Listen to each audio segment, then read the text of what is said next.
Yo, what's going on, guys? It's Houston Sports Talk, back another video day, and today the Houston Rockets lose to the Oklahoma City Thunder 111-96 in the semifinals and are not able to make it to the final game of the NBA Cup, which would have been the finals and would have guaranteed every player on this roster at least $200,000. If the Rockets were able to get this win, they would have been able to at least get $200,000 if they lost to Milwaukee. But if they beat Milwaukee, it would have been 500,000. Really tough for the Rockets, and yeah, yeah.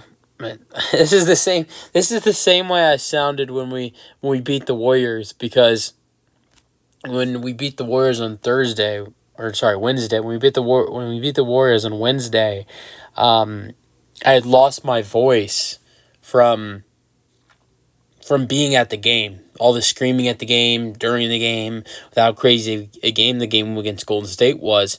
And then after the win and everything that happened after, literally going to the game with one of my best friends who's a Warriors fan, there was so much screaming that, when I did the same thing I'm doing now, the post game, I sounded like I was depressed because of how much my voice, I was getting close to losing my voice. So when I started my post game, it sounds like I sound now. Like, I'm really upset right now because we lost this game, but I sounded the same way on Wednesday because of all the screaming I had at Toyota Center caused me to lose my voice. But yeah, this is different compared to Wednesday night. This time I'm actually upset. But you know what? Here's the thing I gotta say.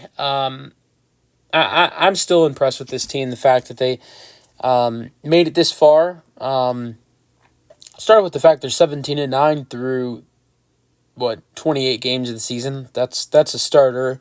Also, the fact that they went 3-1 in group play. To be completely honest, I saw them going 2-2 in group play and not being able to win their group. And, it wasn't anything against the team. It was just I thought there was a hard schedule. I thought the road games were going to be tough for this team. And they were able to beat Minnesota on the road in a overtime thriller, which was the one game I missed. The Rockets in the group play beat Los Angeles, beat Portland. Those were, I thought, easy wins for the Rockets when I predicted it before the tournament started. But then I thought the tougher games for the Rockets would be the road games against Sacramento, Minnesota. Sacramento was a really tough game for the Rockets that they lost. Minnesota, that's a game where I really didn't think the Rockets would win that one, but they did. They fought for it and they won, and that's really the reason why they were able to play against the Golden State Warriors on Wednesday. And then from there, they get a win, snap a huge losing streak against the Warriors, and then they get to this stage of being in Las Vegas, getting to play in something like this. I know a lot of people don't care about it besides the players, but I think this is to play in a game like this that means so much. To play in a game like Wednesday against the Warriors that means so much. I really do think it's it's great for these young guys who are need to learn experience. Like you can look at the guys like Dylan Brooks and Fred VanVleet. I don't think it really matters for them. Fred VanVleet won a championship in Toronto. He had many playoff runs in Toronto. Dylan Brooks on the other end as well. He had a couple playoff series with Memphis. I mean, with Memphis, they had he's played in the playoffs. You want to go to a couple other guys on this team, Steven Adams. He's a guy who's had a lot of playoff experience as well with the same team as Dylan Brooks, the Grizzlies, playing with the Thunder. We can keep going over some guys that have playoff experience, but you go to the guys that have no playoff experience: Jalen Green, Alperen Şengün, Jabari Smith Jr., Tari Eason, and then Thompson. These guys need the experience, and the game against the Warriors, the game tonight against the Thunder, these are like playoff games. And if the Rockets are going to continue to be I think a playoff team, they have a half a game lead right now, or it's like a half or a 1 game lead right now as the 3 seed in the West.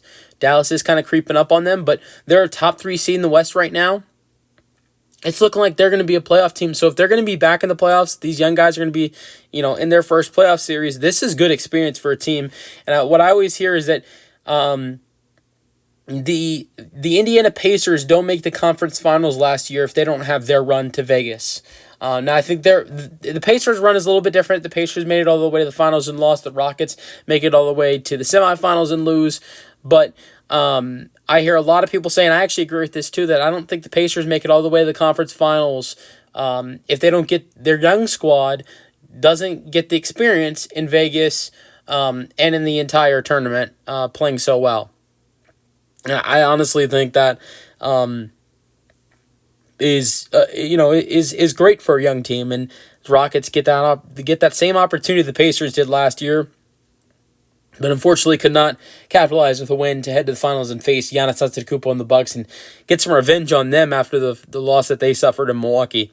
All right, let's get into it. 111-96 the final score. Yeah, that's some bad shooting. 11 for 46 from three. It's terrible. We hear all the time that the Rockets need to go and get a big star in free agency and at the trade deadline. Here's what at this point what I want to see. You got bench asset, you got draft picks to trade, you got guys on the bench that are tradable contracts like Aaron Holiday, Jayshawn Tate, Jock Landale, hell, maybe even Cam Whitmore. The Rockets at this point, if you're going to be a playoff team, you want to be a threat, you want to compete with the big guns, the Rockets need to target some three-point shooting. I mean, maybe go after a Duncan Robinson in Miami. Go after some shooters. Who cares about a star? Who cares about Jimmy Butler, Kevin Durant? I mean, I love those guys, but at this point, I'd rather some shooting added into this team. If you're going to trade Jalen Green, trade him for an elite shooter. This Rockets team needs some shooting. This is bad. I mean, Van Vliet and Jalen Green, your two guards, combined for 2 for 19 from three. The team shoots 11 for 46, not even 24%. Dylan Brooks, he was the best shooter on the floor and still shot 4 for 13 from the three. Jabari, 2 for 4 from three. He had the best percentage of all Rockets. Tari Eason knocked down a couple, but still shot 2 for 6 from three. This was ugly. This was really ugly. Mainly between Fred VanVleet and Jalen Green. But Dylan Brooks, too, missing 9 threes. But at the same time, he did have 4. He had almost half of the team did. But, I just the three-point shooting is terrible at this point. You got some tradable contracts on the bench. You got a bunch of draft picks. Add in shooting. They need this bad. My God. All right. But Amen Thompson was terrific in this game. 19 points, 7 rebounds, 3 steals, 9 for 15. I think he just continues to show he is the future of the Houston Rockets. It's not Jalen Green. It's not Jabari Smith Jr. Jabari Smith Jr. is a terrific player. It's nobody else. I mean, look, Şengün, I think, is a big part of the Rockets' future. I think he's going to be the guy that facilitates for this team, is going to be their big rebounder. He's going to be a big part for this team. I'm not saying Şengün is not going to be the face of this franchise, but I just think that the guy that if the Rockets, when they have success on this team, the number one guy at this point for me who just continues to get better and better, I think, is Amen Thompson. 9 for 15 from the floor today, 0 for 1 from 3, but 19 points, 7 rebounds, 1 assist, 3 steals in 30 minutes. To me, he's the best defender on this team. He's one of the best rebounders on this team outside of Alperen Şengün. And I just think he's the best defender on this team, and he continues to develop his shot and improve his shot mid-range and from outside. And I just really think that he's turning into a pretty good player, and he's just going to continue to get better. I think him and Şengün are the face of this franchise. Let's get to Şengün. It wasn't the best of the night for him. Still a double-double for Şengün. I mean, even when you see him have a bad game, he still has a double-double. 13 and 11. Low assist night for him. Two assists. Only 2 steals, 4 turnovers. He got in foul trouble. Usually when you see Şengün get in foul trouble, that's where he has a bad night. 5 personal fouls. One of his worst games of the season came against the Spurs. Got in bad foul trouble. He shot 6 for 16, 1 for 2 from 3. 0 for 1 at the free throw line. I think that's another thing that really hurts for Şengün is not getting to the free throw line. And not getting calls. I mean, I'm not blaming the refs at all. I'm just saying that, a good game for him. He's going to get to the free throw line, take advantage of that. We saw him have, we saw him the other night getting to the free throw line against Golden State. We did not see that tonight at all. Well, he had one free throw, but that was it. And really, I mean, it was a solid second half for Sengun. Like at halftime, he only had 2 points. He only had 2 points at halftime. He had, I think, 1 assist, and it was like 6 rebounds. That was it. And then finishes the game with 13 points, 11 rebounds, and 2 assists. So it was a better second half for Sengun. He had 11 points in the second half, had 4 rebounds. So it was a better second half, but still really, really struggling. It was a struggle for Sengun. And, we do see this from time to time, but, the rest of the team has to be better. Look, we can blame Sengun for his performance tonight, but you take away from his 3-point shooting in this game. The team still shot 10 for 44 from 3. You take away the regular shooting. The team tonight shot 36.5%. You took away his shooting. The team still shot 29 for 80. So Sengun is not full blame for this loss. Fred VanVleet, 8 points, 9 rebounds, 7 assists. Even though he was so bad, he nearly turned it into triple-double. Was only 2 points, 1 rebound, and 3 assists away. He had a steal, but shot 3 for 15 and 1 for 11 from 3. Jalen Green, my God. I don't even want to talk about him. 12 points, 3 rebounds, 2 assists, 1 block, 5 for 14. At this point, Jalen Green has to be traded before he loses all trade value. It's bad. Off the bench, I think that's the bright spot. I already went over Min Thompson, but I thought Tari Eason played well in this game. 12 points, 2 rebounds, 3 for 8 in 17 minutes. Unfortunately, this is not great for the Rockets, but Steven Adams was really good in 6 minutes.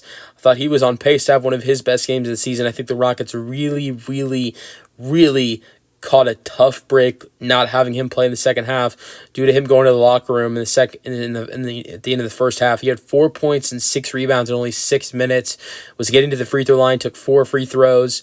He was doing something Sengun was not able to do, getting to the free throw line. He was 1 for 2 from the floor against his former team. 4 points and 6 rebounds is a great. Those 4 points and 6 rebounds are great numbers for only 6 minutes of play. And then Aaron Holiday played 5 minutes in this game and really didn't help them at all. He took a 3, missed it, and had 2 personal fouls. That was really it for Aaron Holiday. All right, Thunder were great in this game. Shea had 32 points.